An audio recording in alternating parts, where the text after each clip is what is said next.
The massive blizzard slamming the East Coast. It's bad. It's bad. Turned dangerous and deadly. Outside Charlotte, North Carolina, 2 people were killed in this crash.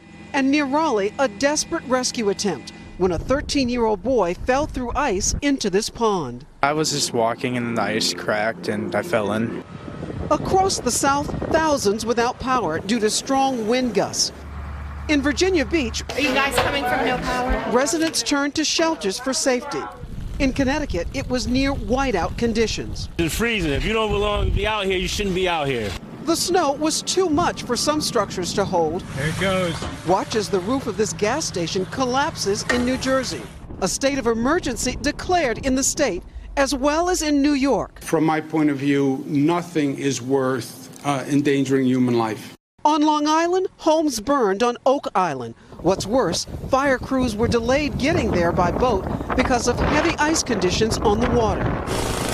For others, it was a day of digging out. 69-year-old Ann got help from friends clearing a half-foot of snow from her driveway.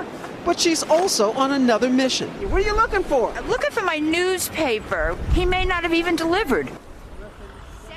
And the tough part about digging out is the furious winds gusting up to 60 miles per hour.